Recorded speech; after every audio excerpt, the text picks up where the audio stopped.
Hi guys, it's Emily. I'm here to bring you a book haul because I have been collecting a lot of books in my time in Nashville from a variety of sources, so I thought I'd show them all off to y'all. The first place I've been getting books is at my work. I have a coworker who's been trying to get rid of some books, and when she found out I like to read, she was like, "Oh, let me give you some." So here's the two books she's given me. She's given me The Spanish Bride by Gardner, and this is a fictional account of the life of Catherine of Aragon, which is Henry the Eighth's yes, Henry the Eighth's first wife, who he divorced to marry Anne Boleyn after Catherine did not produce a son for him. The next book my coworker gave me was The Scottish Play Murder by what, Anne Rutherford. And I've been getting into mysteries lately. If y'all have been watching, I've been reading Sherlock Holmes, and I mentioned that to her, and so she brought me this. And Anne Rutherford, is a friend of my coworkers, and so she knows her. And Anne Rutherford also wrote this book as well. So these two people are the same person. So that's pretty cool.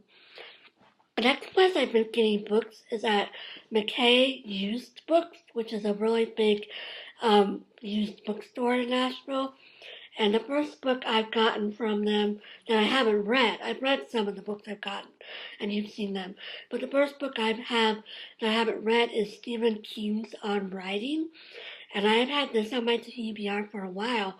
And when I saw it for $2 at McKay, I was like, oh yeah, I have to get that. So I'm looking forward to reading this. The next book I got at McKay was Margaret Truman's First Ladies, which is a group biography of all the First Ladies.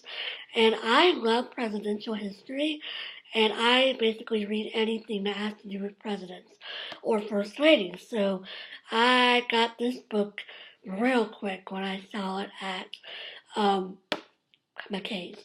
And of course, Margaret Truman is Harry Truman's daughter. So there you go. There's an extra special presidential connection for this book.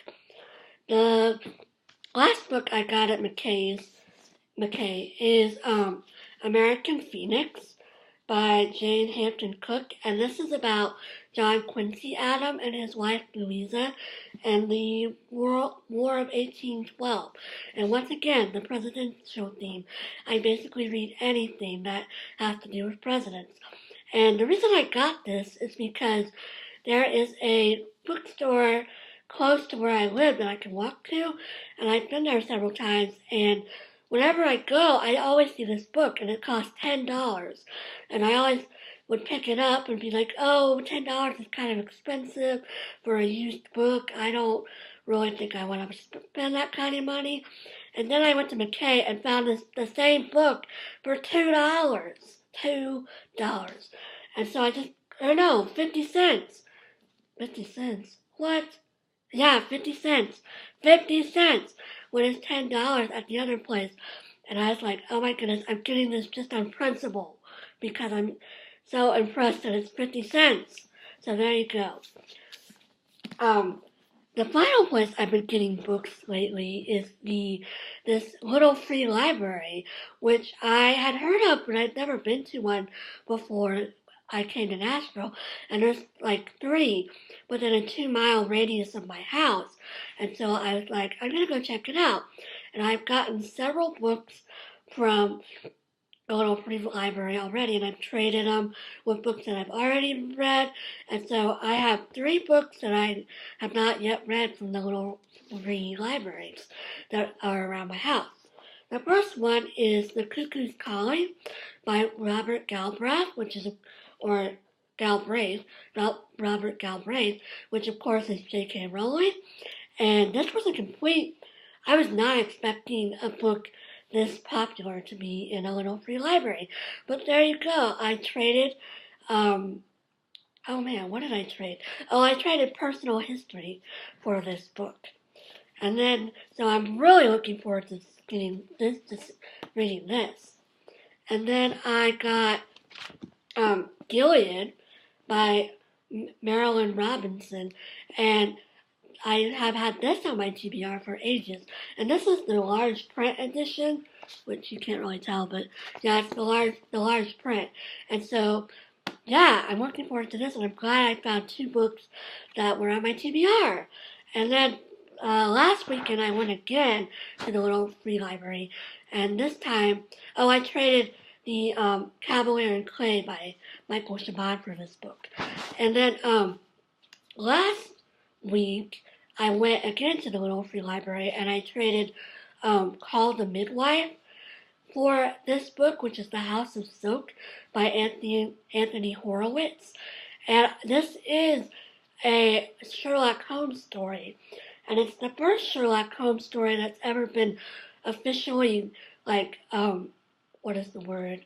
Like, sponsored by the Conan Doyle estate. Or not authorized by the Conan Doyle estate.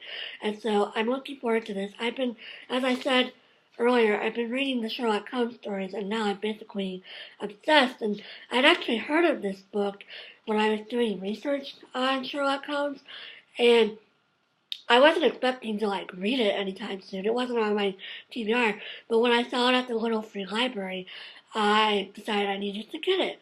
And I've also, in preparation for reading this, I bought the like novella that goes with this. That's called the Three Monarchs, because it was only $2 on Kindle. So I'm gonna read this, and then I'm gonna read the Three Monarchs. But hopefully I won't read these until after I finish the real Sherlock Holmes, but you never know. This has large print, and it's less than 300 pages, so I might end up reading it anyway, just because it seems like it'd be a pretty quick read.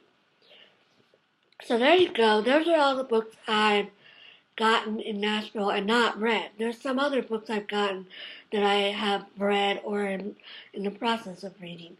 So those are all my unread books that I've gotten since I moved to Nashville in September.